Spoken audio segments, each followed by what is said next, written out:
Have you ever felt like you're trying to juggle a million things at once, terrified one of them's gonna drop and everything's gonna fall apart? Being a mom, a professional, a wife, a daughter, a friend, it's a lot. And on top of all that, there's this invisible, or not so invisible, pressure to be perfect at all of it. The truth, that whole perfection thing comes with a price: sleepless nights, emotional burnout, and that constant feeling like you're always letting someone down. Your job, your family, or even yourself. By the end of the day, there's barely any energy left to take care of what actually matters: you. This is your reminder to take a breath and look at your crazy routine a little more gently and realistically. You don't have to be perfect. You don't have to carry everything on your back. The secret isn't doing it all at once, but learning how to balance everything without losing you in the process.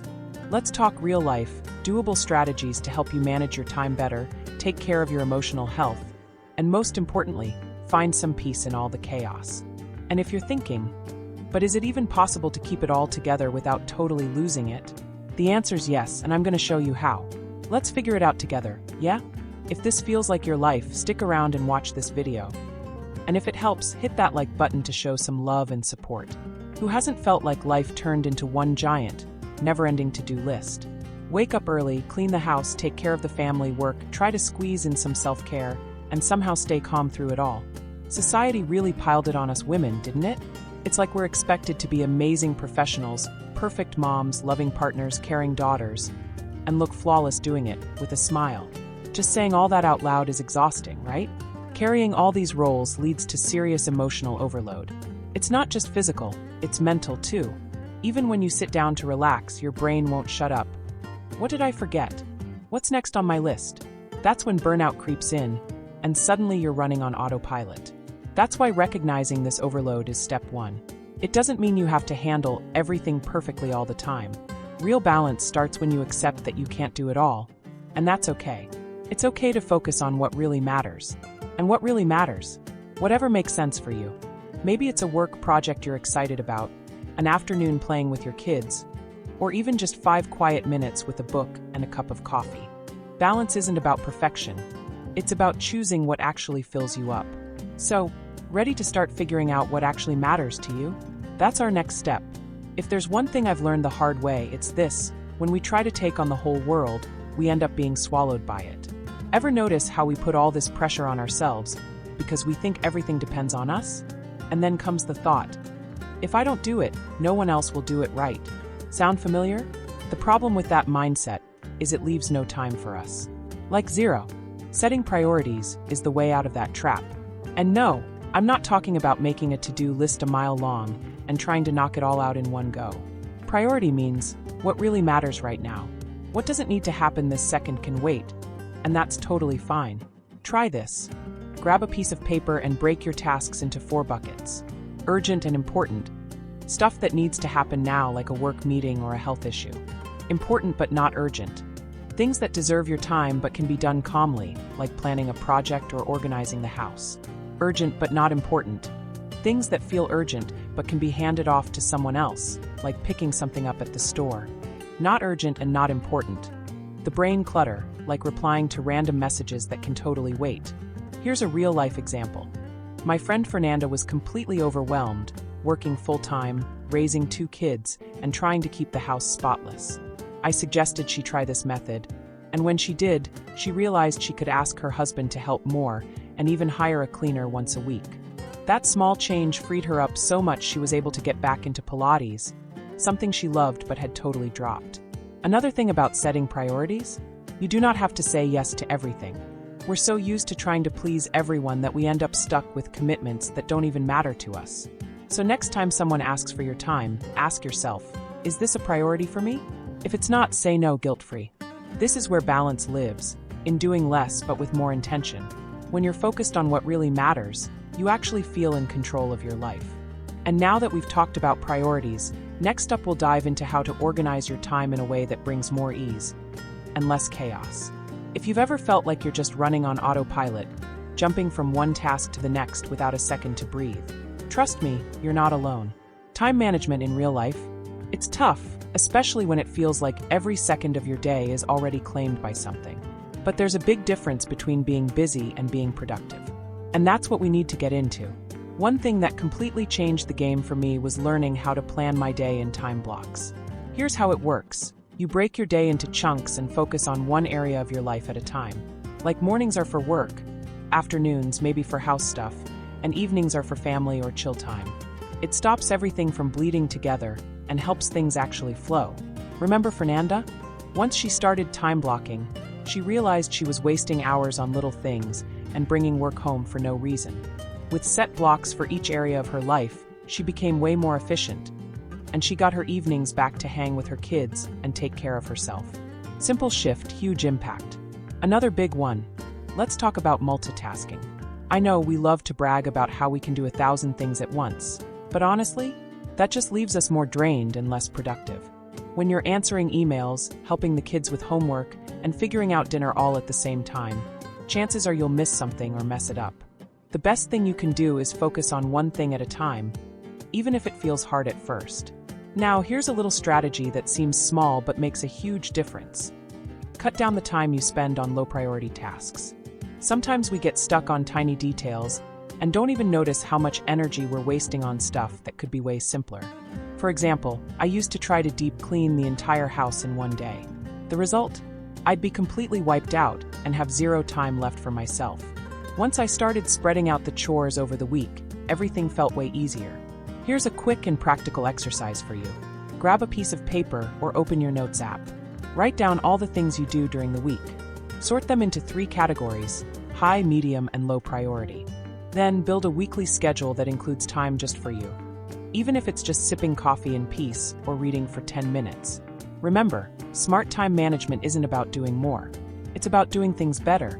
And now that we've tackled routine organization, next up, we're diving into something super important for keeping balance: self-care. Because taking care of yourself isn't a luxury, it's a necessity. How many times have you felt totally exhausted, but still pushed yourself to keep going? And taking care of yourself? Yeah, that's always last on the list, right?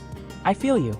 So many women live like this, thinking that pausing for themselves is selfish. But let me tell you something real. Self-care isn't extra, it's essential. It's like charging your phone. If you don't plug it in, it dies. And guess what? Same with us. Let me give you a real example. My friend Camila is a mom of 2, works full-time, and runs the house. She always said she had zero time, especially for herself.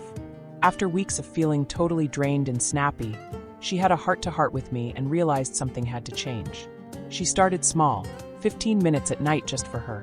A long shower, some music, or just sitting in silence. And you know what? Bit by bit, she felt lighter, more energized, more like herself again. Here's the thing, self-care doesn't need to be fancy. You don't have to hit a spa every week or take expensive trips, though if you can, go for it. But sometimes just drinking a hot coffee without rushing is self-care.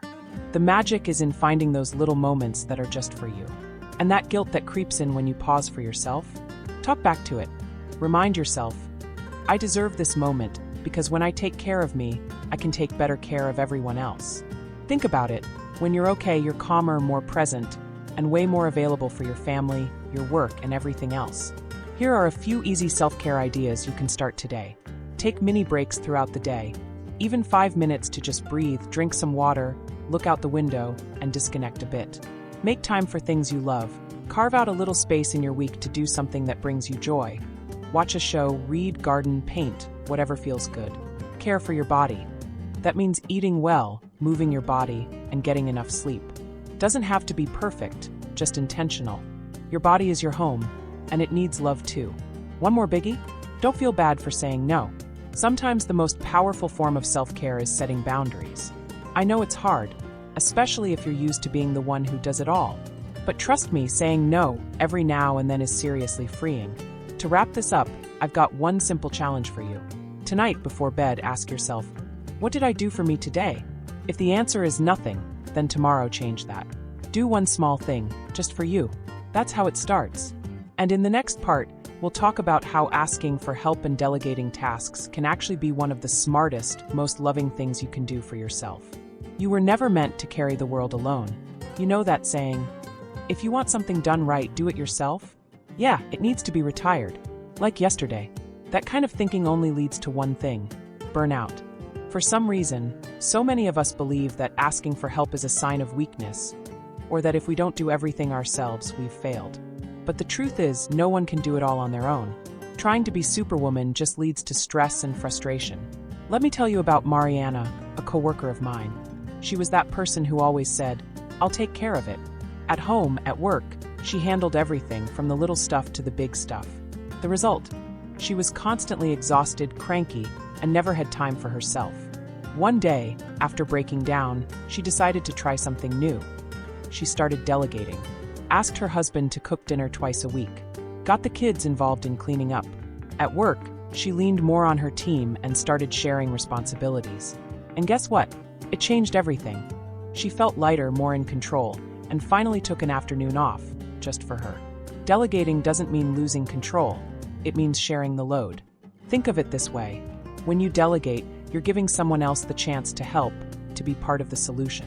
And that goes for big stuff and everyday little things. Like, why not get your kids involved in tidying up around the house?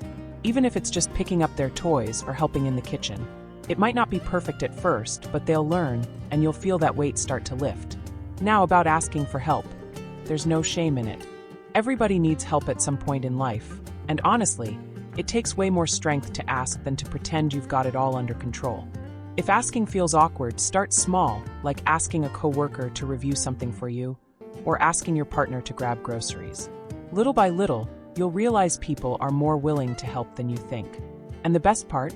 You start building this mutual support network where you feel more comfortable helping others too. Here's a simple tip. Make a list of 3 things you do every day that someone else could totally take over. Then figure out who can handle them, and most importantly, actually let them. Don't redo it after. Delegating isn't just about handing things off. It's about trusting someone else to handle it their way. Another big thing? Don't let perfectionism hold you back. Sometimes we don't delegate because we're convinced no one will do it as well as we would. But does it really need to be perfect all the time? Is it worth burning yourself out over something someone else can do, even if it's not exactly your way? Remember, done is better than perfect. Your time and your peace of mind are way too valuable to waste on every tiny detail. So here's something to think about. What's one thing you can stop doing by yourself today? Could be at work, at home, or even in your friend group. Doesn't matter how small, just take the first step. Next, we're going to dive into how building healthy relationships can be a game changer for your emotional balance. Because no one gets through life alone, we all need support. If this chapter hit home for you, drop a comment and share a moment when delegating or asking for help made a difference. Let's swap stories and inspire other women who need to hear it. Have you noticed how when you're in a good place emotionally, everything just feels easier? The relationships we build, with family, friends, coworkers, play a huge part in that balance. There's a reason people say we're not meant to do life alone. No matter how independent we are, we need healthy connections to feel loved, understood, and supported. Think about one of those rough days when everything goes sideways. What usually helps? Sometimes it's venting to a friend, getting a warm hug from your partner, or having a silly moment with your kids. Those little things remind us we're not alone. But here's the thing, those moments only happen when we nurture our relationships. It's like taking care of a plant. It needs regular attention. One time, my friend Rachel told me how she and her husband went through a really rough patch. They were both crazy busy, buried in work and chores, and barely talked anymore. That led to little fights, which eventually turned into bigger ones. So they decided to make a change. One night a week, just for the two of them. Nothing fancy, sometimes just pizza and a movie, but it made a huge difference. That one habit helped them reconnect and brought their relationship back to life. First tip for keeping relationships healthy? Make time for quality moments. Doesn't have to be anything big or expensive. A walk in the evening, a slow Sunday breakfast, or even 15 minutes of real talk before bed. What matters is carving out time to actually connect. Next up, clear and empathetic communication. A lot of misunderstandings happen because everyone's stressed and reading each other the wrong way. If something's bothering you, try bringing it up without pointing fingers. Instead of saying, "You never help me," try, "I've been feeling really overwhelmed. Can you help me with this?" That kind of approach keeps things calm and makes it easier for the other person to listen. And let's not forget the power of listening. Sometimes we're so focused on saying what we feel that we forget to really hear the other person. Listening with your full attention, without interrupting, is one of the best ways to show you care. This goes for every kind of relationship, your partner, your kids, your friends, even your coworkers. Speaking of work, it's super common for professional relationships to be a major source of stress. Different personalities, tight deadlines, constant pressure. It can all build up and create tension. That's why being open to conversation and looking for solutions together can help avoid a lot of unnecessary drama. One time, I had a coworker who would always talk in a super harsh tone whenever she was stressed. At first, it really got under my skin, but one day I just asked her if everything was okay. She was actually surprised. No one had ever asked her that before, and she ended up opening up about all the pressure she was under. After that talk, things got way better between us. Just a little empathy made room for a much lighter, more supportive vibe. Aside from communication, it's also super important not to let outside stress spill into your personal relationships. When you walk through the door tired and frustrated, it's way too easy to take it out on the first person you see, usually without even realizing it. One helpful habit? Take a few minutes to breathe and reset before diving into family time. That quick pause can save you from a lot of misunderstandings and keep the mood at home peaceful. To wrap this part up, I want to give you a little challenge. Plan something special with someone important to you this week. Maybe it's catching up with a friend you haven't seen in forever, grabbing lunch with your mom, or just goofing around with your kids for a while. Doesn't have to be fancy, just be really present. Those are the moments that bring joy and lightness to your everyday life. If this chapter sparked a new idea or reminded you of someone special, drop it in the comments. You never know, your story might inspire someone else to nurture their own relationships, too. Now that we've talked through all of this, I just want to remind you of something important. Balancing your career, family, and personal life isn't about doing it all perfectly. It's about doing what makes sense for you. It's a journey of conscious choices and getting to know yourself better along the way. There's no magic formula, you know? Some days you'll get it right, other days, not so much, and that's totally okay. What matters is not beating yourself up and just adjusting your sails as the wind changes. This load we carry as women is real. And learning how to deal with it starts with recognizing our limits, setting priorities, and, most of all, taking care of ourselves. There's no point trying to handle it all if you're not okay. And like we've seen, carving out time for yourself, learning to delegate, asking for help, and building healthy relationships are key to lightening that weight and finding more ease in your day. So think about this with me. What if you started with just a few small changes? Maybe write out your top priorities. Say no to something that doesn't fit your schedule. Take 15 minutes for something that brings you joy. Small shifts like these add up big time. A friend of mine started doing this a few months ago, and she already feels so much calmer and less anxious. Not because she magically solved everything, but because she realized that balance is a process, not a final destination. Before I go, I've got a little invite for you. If this chat helped you in any way, hit that subscribe button and share this video with the amazing women in your life. Sometimes, all someone needs is a kind word to realize she's not alone. Together, we can learn to be kinder to ourselves and build a life that feels lighter and more balanced. And of course, tell me in the comments, which of these tips are you going to try first? I'd love to hear about it.